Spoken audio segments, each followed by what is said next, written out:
Ozish haqidagi videolarimizga qoldirilgan qiziqarli savollarga javob beramiz. Boshladik. Doktor, men ovqat, salatlar bilan qora non yeyman. Bu yaxshimi? Xo'p, yaxshi savol so'ralgan. Birinchi navbatda bu yerda katta ehtimol bilan qora non yeyish haqida so'ralyapti. Qora non yeyish tanlovi albatta bu sog'lom tanlov hisoblanadi. Sababi qora non o'simlik to'qimalariga, ya'ni kletchatkalarga boy hisoblanadi va hazm jarayonini, ovqatdagi uglevodlarni oshqozondan qonga so'rilish tezligini sekinlashtiradi. Va aksariyat holatlarda agar qora non tabiiy donlardan va o'sha javlardan tayyorlangan bo'ladigan bo'lsa, buni glikemik indeksi past bo'ladi. Glikemik indeksi past ovqatlar qaysi ovqatlar hisoblanadi desangiz, siz ovqatni iste'mol qilganingizdan keyin qonga qanchalik tez uglevod sifatida so'rilishi va oshqozon osti bezidan talab qiladigan insulin miqdorini belgilaydi. Ya'ni agar siz qora non iste'mol qiladigan bo'lsangiz, sizni taningizni o'sha nonni hazm qilish uchun talab qiladigan insulin miqdori kam bo'ladi. Natijada sizni insulinga nisbatan rezistentlik hosil bo'lishingizni ham oldini oladi. Birinchi navbatda sanab o'taylik, hazmni yaxshilaydi. Tarkibida to'qimalar bor, o'simlik to'qimasi bor, minerallar va vitaminlar bor. Ikkinchisi, qandli diabet, insulin rezistentligi yoki har xil metabolik sindromlarni oldini oladi. Buni sababi glikemik indeksi pastligi, yuqorida aytib o'tdik. Keyingisi vitamin va minerallarga boy bo'ladi. U qayta ishlanmagan bo'lganligi tufayli u non tarkibida, qora non tarkibidagi minerallar, vitaminlar, temir va magniy moddalari aksariyat qayta ishlangan undan qilingan nonga qaraganda ko'p bo'ladi.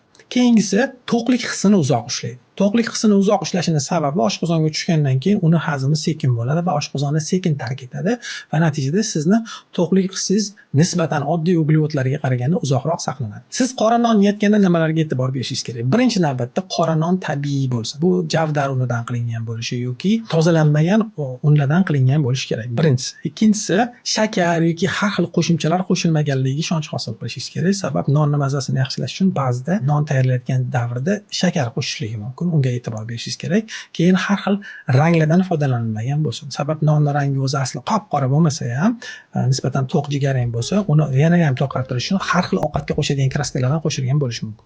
Nazarda tutaylik, qora non sog'lom bo'lishiga qaramasdan uni ham me'yorda iste'mol qilish kerak. Sabab qora nonni ham me'yordan ortiq iste'mol qilish sizda tana vaznini oshishiga olib keladi. Shuning uchun albatta siz bir kunlik kundalik kaloriyangizni hisoblab olasiz va o'sha kundalik kaloriyani tashqarisiga chiqmagan holatda qora non va yuqorida aytilganidek non va salatlarni iste'mol qilishingiz mumkin. Salatlar ham juda yaxshi hisoblanadi. Kartoshka yoki har xil oddiy uglevodlar qo'shilmagan bo'lishi kerak. Bularga masalan gretskiy salat deymiz, o'sha grek salati, o'shandan foydalanish mumkin. Bunda asosan tarkibida zaytun yog'i bo'ladi, balzamik vinegar deydigan narsa bo'ladi. Jigarrang o'sha qo'shiladigan salatga qo'shiladigan modda. Bunda asosan brinza, bodring, pomidor, rangli bolg'or qalampirdan foydalaniladi va zaytundan foydalaniladi. Zaytunni o'zidan ham qo'shishadi, ba'zida yashilidan, qorasidan va keyin unga ozgina zaytun yog'i ham qo'shish mumkin bo'ladi. Bu salat, masalan, mash salat misolida aytaylik, bu salatning zo'r tarafi nimada desangiz, tarkibida minerallar, uglevodlar, ayniqsa o'simlik to'qimalari juda ham ko'p bo'ladi.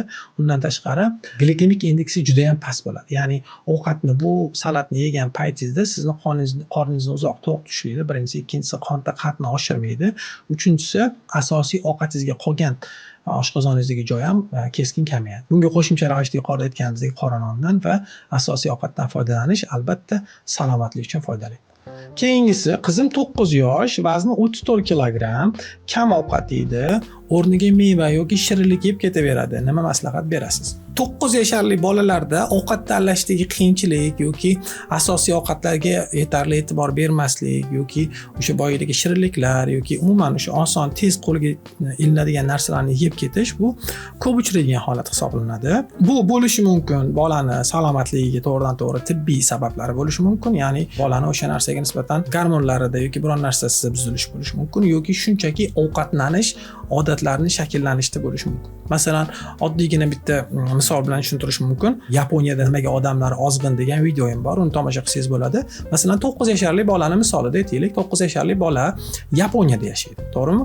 Asosan nima ovqat yeydi o'sha bola desangiz, asosan suvda, ya'ni dengizda bo'ladigan ovqatlardan, masalan, baliq yoki shu atrofidagi ovqatlarni yeydi, sushi yeydi, uzoq guruch yeydi, oddiy uglevodlardan mevvalardan va asosan ichadigan narsalari ko'proq ko'k choylar yoki suvlarga to'g'ri keladi. Natijada u bolani agar qarasangiz tanlovini nisbatan sog'lom, to'g'rimi? Endi 9 yasharli bola Amerika Qo'shma Shtatlarida yashaydigan bolani olaylik, u nima yeydi? U asosan McDonald's yeydi, Burger King yeydi, pizza yeydi, ya'ni Pizza Hut yoki juda ko'p pizza turlari bor, ko'rishingiz mumkin. Yoki KFC yeydi, keyin asosan shirin suyuqliklar, Cola, Fanta, Pepsi, Mountain Dew yoki shunga o'xshagan turlari juda ko'p, to'g'rimi? Shularni ichadi. Har xil shokoladlardan ko'p iste'mol qiladi. Misol uchun Amerika Qo'shma Shtatlarida yoki boshqalarda bu juda keng tarqalgan. 9 yasharli bolada qolgan gap yo'q bu yerda. Bu yerda bolani turgan joyi, udumlari va u yerdagi ovqatlanish ko'nikmalari va qaysi ovqatlar ko'p tarqalganiga bog'liq. Masalan, aytaylik, mana 9 yasharli o'g'lim yoki mana 3 yasharli qizim shakar borligini, kofet borligini yoki shokolad borligini yoki shirin narsalar borligini qayerdan biladi? Siz u o'rgangan. Ya'ni biz unga o'rgatganmiz. Natijada bola o'sha narsani borligini bilgandan keyin hech qachon u o'tirib sizga keling ona yoki ota, men sog'lom ovqat yeyman demaydi. Har doim birinchi o'sha shirin narsaga, oson narsaga va o'ziga yoqadigan narsaga nima qiladi? Harakat qiladi. Masalan, og'ziga tvorog solsangiz 3 yasharli bolam chiqarib tashlaydi. Shokolad kremli biron narsa solsangiz og'ziga yeydi. Sabab nimaga? Sabab inson, ayniqsa yosh bolalarda birinchi shirinni, birinchi osonni, birinchi o'ziga yoqadigan tanlash nimada? Ustuvor bo'ladi.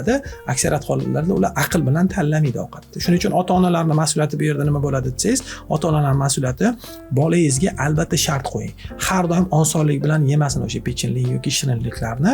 Har doim nima qiling desangiz, avval mana bu ovqatni yeysan, keyin shartiga men senga buni beraman deng. Shunda nima bo'ladi? Siz bolangiz asosiy ovqatni yeb olgandan keyin, sog'lom ovqatni yeb olgandan keyin ozgina rag'batlantirish usulida ozgina o'sha o'zi xohlagan narsani berishingiz mumkin. Bu aksariyat sirkdagi hayvonlarga ham o'rgatiladi. Ya'ni biron xulqni shakllantirishingiz uchun hayvonda bolalarga ham ishlaydi. Siz avval u harakatni so'raysiz o'sha boladan, harakat bajarilgandan keyin unga rag'bat berasiz. Buning natijasida bola o'sha yangi siz xohlagan harakatni, ko'nikmani bajarishni boshlaydi. Oilaviy muhit, buni aytib o'tdik. Oilaviy muhitda biz ro'zg'orni tozalashimiz kerak. Bola shundoq olib og'ziga solib yeyaveradigan biror narsa stol ustida bo'lmasligi kerak. Albatta sog'lom ovqatlar, qayta ishlanmagan ovqatlar, shakar qo'shilmagan ovqatlar ustuvorligi bo'lishi kerak oilada. Undan keyingisi bolada ma'lum vitaminlar yetishmayotgan bo'lishi mumkin. Masalan, vitamin B tanqisligi, temir tanqisligi kamqonligi bo'lishi mumkin. Agar bolada biron narsa tanqislik bo'ladigan bo'lsa, bolada o'sha boyidagi nosog'lom ovqatlarga ba'zi holatlarda agar ahamiyat bersangiz, bolalar mel yoki kesak ham yeyishadi. Buni tibbiy tilda Pike sindrom deb nomlanadi. Pike sindrom degani nima degansiz? Temir tanqisligi bor insonlarda temir tanqisligi anemiyasi yuzaga keladi, kamqonligi va natijada haligi odamlarda ozuqaviy qiymati yo'q bo'lgan narsalarga nisbatan yeyishga ishtiyoq paydo bo'ladi. Kerak bo'lsa o'sha shirinliklar ham ba'zi holatlarda ozuqaviy qiymati yo'q ovqatlar tarkibiga kiritishimiz mumkin. Qisqacha qilib aytib ketamiz. Yechimlar: ovqatlanish tartibini kuzating va sog'lom ovqatlanish tartibiga o'rgating bolangizni. Ikkinchisi, asosan bolani harakatini ko'paytirish va sog'lom turmush tarzi va sport bilan shug'ullanishni shakllantirish kerak bolani hayotida. Keyingisi, ovqatni bolaga chiroyli taqdim qilish. Shunchaki oldiga qo'yib, mana shu ovqatni yegin deb emasda, o'ynab, qanaqadir yangi o'yinlar qilib yoki opasi ukasi bo'lsa, opasi ukasi bilan birgalikda bolaga o'sha ovqatni yeyishga qiziqtirishga harakat qilish kerak bo'ladi. Ya'ni vizual, tashqi tarafdan ko'rinishini ovqatni chiroyli qilib berish.